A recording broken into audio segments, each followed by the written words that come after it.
then what is the focus that you want to, that you are saying that social protection should be provided because the rain was short and there's a possibility for food insecurity and some other things. Now, what has been your track record in that area? Have you been walking around that area? Then the donor you want to write to, is that donor focused on social protection or education? What is that donor's mission? You need to link all of this. Now, in other words, you need to answer the question, so what? Yes, I have established the context. So what? What about it? What is it? This is where you bring the clear issue you want. Now, you also would, but why is it relevant to the organization? Why is it relevant to the donor? Why is it relevant to you? Your own mission, your own strategy. And why are funds being requested going to be effective in meeting the needs identified? All of this must. You are requesting for fund. You must tell the donor how that money that you are requesting for will address that need that you have identified. You should also be clear about the objectives of your projects.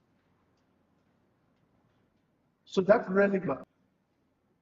Now, for your objectives at this stage, you need to define the objectives of the project clearly so that you know exactly what you intend to achieve. So, like the example I stated, yes, rain didn't fall very well. So there's possibility for drought, food insecurity, malnutrition. So what exactly is your objective within that situation? Are you saying you will need this money because you want to engage in advocacy? Are you saying you need this money because you want to engage in delivering certain service? Are you saying you need this money because you want to assess an intervention that has been going on there, so that you can properly see that it's meeting the community need? What is your objective? A good objective usually states what you want to achieve. So what do you want to achieve? In that circumstance, we say, because it's an advocacy project, we want to quickly draw the attention of the government to this issue in order to avoid food insecurity and malnutrition.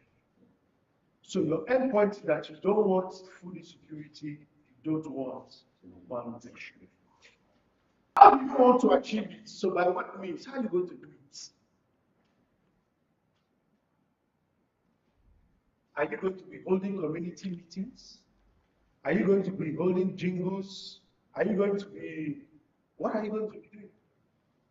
Now, who will be the main beneficiaries of this your project? Is it the government? Is it the community? Is it women? Is it men? And we are not still forgiving the women. They want to organize activity. So the relevancy has to imply the beneficiaries. Yes. Are smart. We don't know what smart is. It is useful to know what terminology is used by the donor for whom you are writing the proposal. Mr. Bishop, Yes. do we have international day for men? No. No. We don't have. International day for men.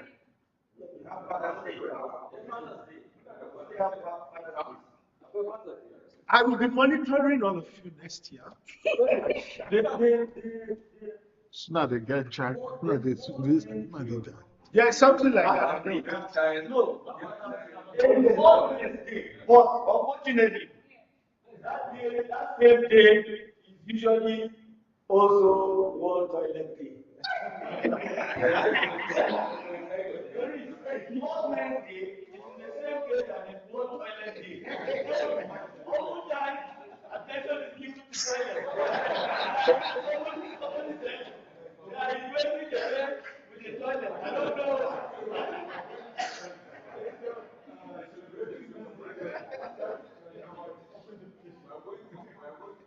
All right.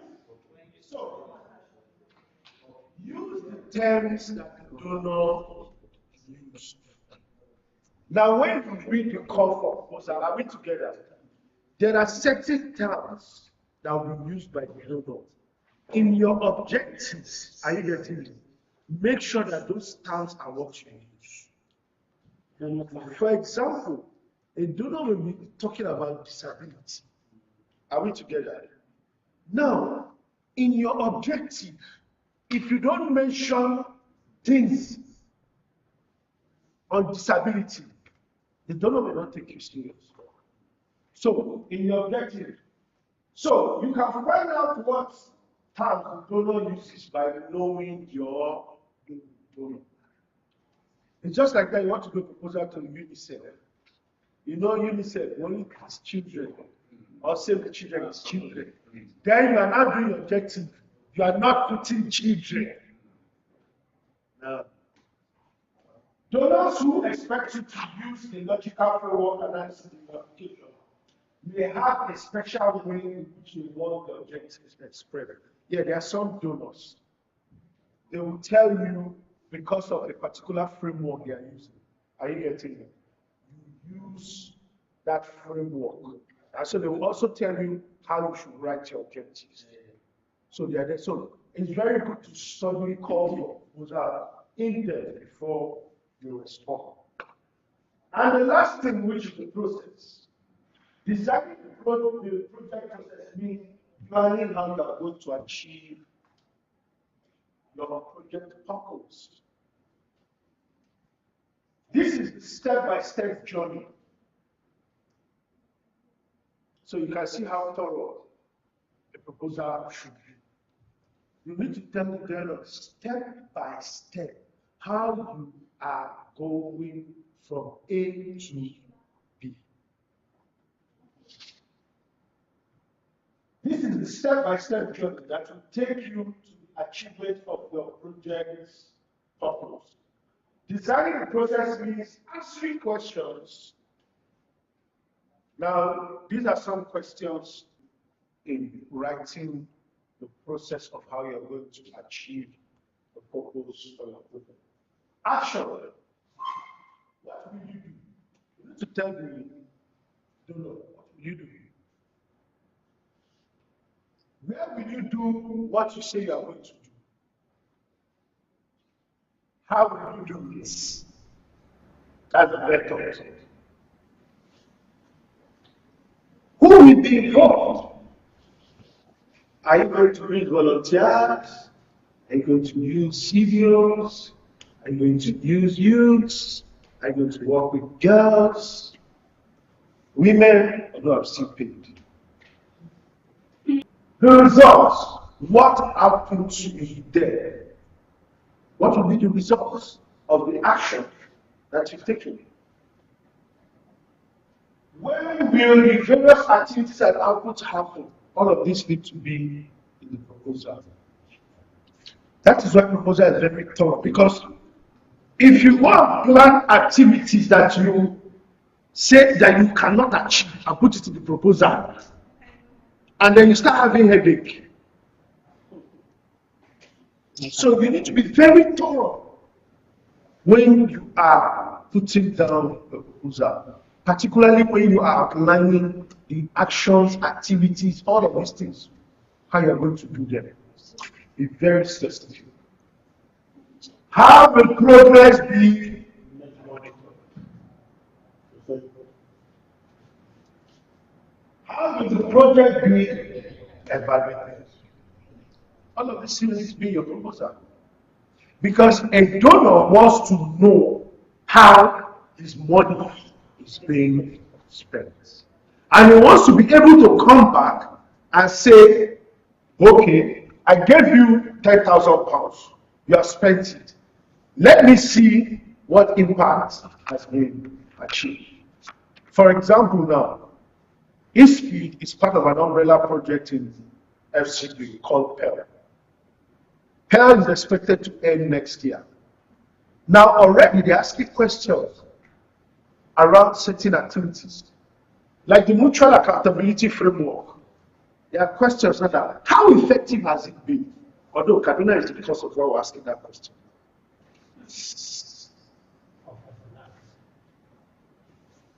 When we invite the governor, even carried the activity to the governor's house.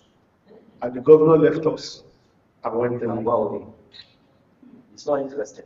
So we're now asking ourselves, is it that we are the one begging the governor? Is it not our own? So a donor wants to know what impact is being made, what success has been achieved, and how it looks.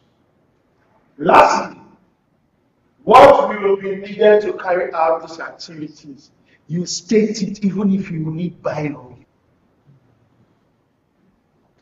Even if it's slippers. All of this must be there. So, the more you have thought through crop, context, relevance, objectives, and process, who you are writing for, who you are, and what you want to achieve and do, the better the proposal will be. Are we together? Yes. It is often helpful to assemble a team of key staff or volunteers to help you think through this step. In a nutshell, what am I saying here? The proposal is never written by one person. And here comes our suggestion again. LSPA. Set up your R&D committee. Very important. So, in summary, the proposal will consist of the following parts. You will have a table of contents so that people can easily move to certain areas of the work. You will have a summary. Are we together? To let the donor representative know what to expect within that proposal. Then you have the body, that's the content of the proposal, structured as crop. You have a conclusion. Your conclusion is where you draw all your arguments together and summarize. Remember, I said a proposal is like an argument. Put your budget summary, appendices for any additional detail. Like appendices now, this is where you put your annual reports, maybe videos or pictures of what you have done if you are required. References, facts of facts. You can't write a proposal without facts. So don't think that you are wise because you think you know the situation very well, that you're not doing something in your head. It will really end up looking like a stone. Facts. Very, very important. Well, you can also access a proposal writing guide in this series. I put it there. You can look for it online. You find a guide there on how to write proposals and how to write reports.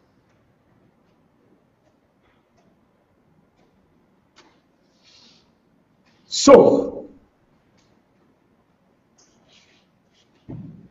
that is the structure of proposal. Thank you.